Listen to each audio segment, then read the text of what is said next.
Alright,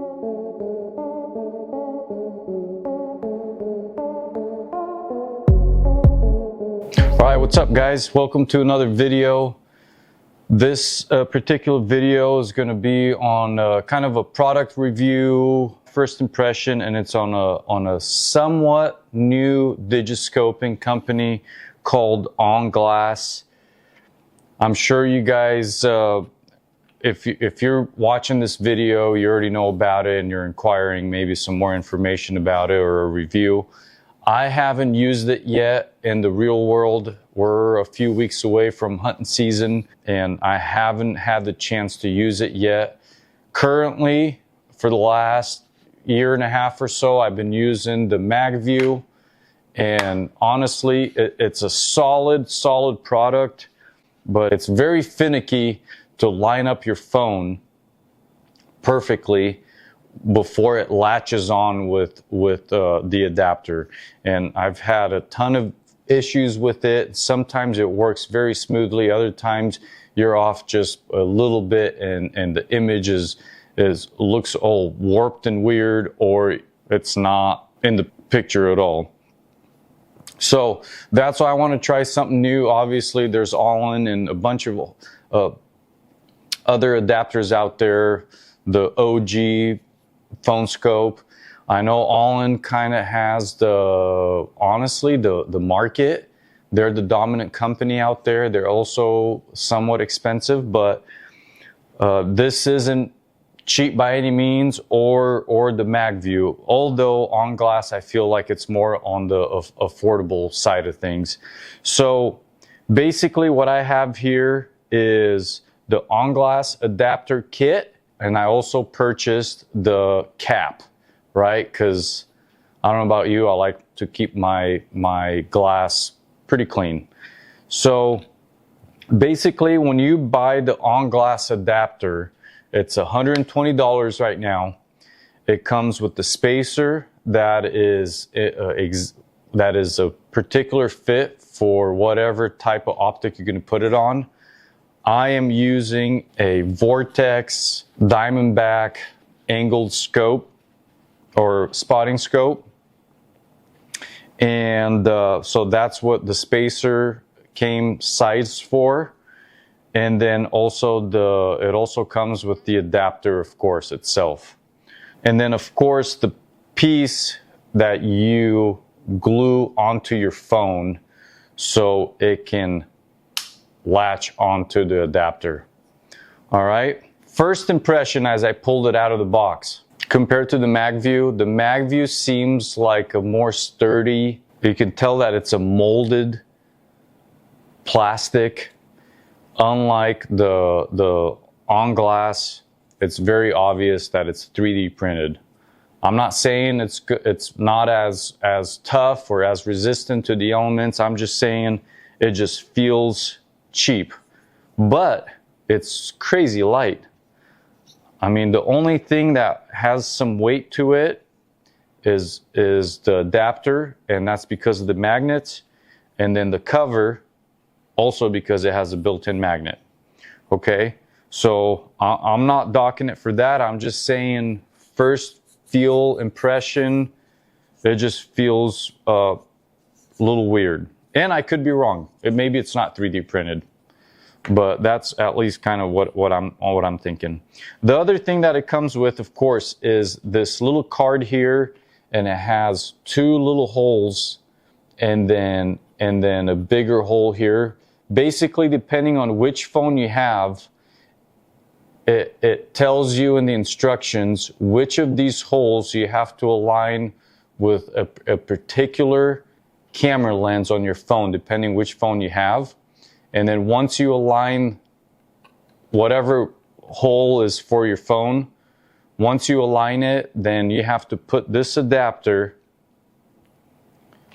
and you glue it through on your phone. So it's not as easy like, hey, I have this phone, so the adapter comes with this case, and you just slap your phone into the case and then you're ready to go. You have to do a little bit of tinkering with it. They do send you two different double-sided 3M glue strips, so I'm assuming if you screw it up the first time, you have like a second piece of double-sided tape to give it another go. The cap, like I said, the lens cover, this was separate. I believe is either $20 or $30. I'll put it on the screen. So if you were to buy everything all at once, you're looking at about $140, $150, depending on how much this was. So relatively cheap compared to the MagView and of course the All-In. But really quick with the spacer, that is particular. It's a particular size for whatever optic you're putting it on. It also comes with two tensioners, aka rubber bands, a bigger one and a smaller one. So bigger one obviously puts a little bit of tension on these little fingers in the adapter, and then the smaller one puts a lot of tension on the adapter to have a really tight cinch on your eyepiece, on the scope, or the spotting scope. So I'm going to turn off the camera, take the MagView off, and then put this sucker back on and tell you kind of what I think about it. There you go. Simple as that. So it's like, all right, I found the elk or deer, bam. I already like it, guys.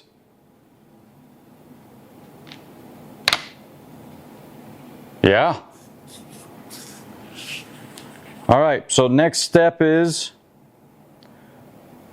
to add the cover. The one thing that I noticed with the cover is initially when I put it on there, I'm like, man, what the heck? It doesn't seal very good. Well, that's done on purpose, I'm assuming, because you want it requires to put a little pressure on there so it has a really nice tight seal. But looking at it, I mean, it's not as good of a seal as the MagView. I can tell you that right now. I wish they would have put some sort of like rubberized felt on here, or around, at least around the edge of this, so it makes it a better like dust proof cover. But other than that, it feels pretty solid, you guys.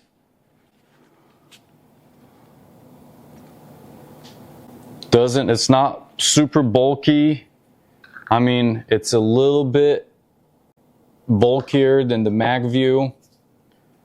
But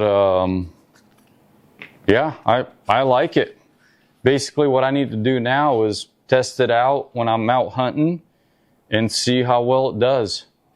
I'm excited. I mean, I can tell you right now, it wasn't as easy as that to use the MagView. I promise you that. All right, guys, a quick conclusion on this product is, so it's cheaper. It seems like it's good quality, although to the touch feels a little bit cheaper quality plastic than the MagView. It's a little finicky, or I shouldn't say finicky, you just have to put a little bit of work onto installing it on your spotting scope and your phone. But the one thing that they came out this year with, which is really cool, but my phone is too old to use this with, is they have an adapter called where if your iPhone on the back is the newer one and has the MagSafe, they made an adapter. It's $35 that it just slaps onto your phone to the MagSafe, and then automatically this little piece fits onto that. So it's really cool. The other thing, so it's a lot easier to put your adapter on. The other thing that they have is they have another little like plastic adapter that you could glue it onto your dash somewhere on your car, and then you could just use this little piece of magnet that's taped onto your phone, so you could have it on, use it in your car as well. So overall, so far I'm happy with it. But really the proof is going to be when I'm out there chasing some critters and trying to get some of them on camera. So you guys, thanks for watching this video. Sorry it's a little long-winded for what it is, but I just wanted to give you guys my honest first impression, especially in comparison to the mag view. I was super excited with the mag view, but overall it really disappointed me. So, which I should have gone with my gut feeling, because I knew it wasn't going to be as easy as they made it look like on the videos on YouTube. Thanks for watching, you guys. Hit that subscribe button, hit the like button. We got more videos coming out here in the next couple weeks or so. Archery season's going to start. Of course, we're going to be filming our hunts, and then we are going to post a video of my son's cow tag from last year, and I'll be doing that later in the year as it gets closer to those late season elk tags. Reach out with any questions. Good luck, everyone. Fill those tags.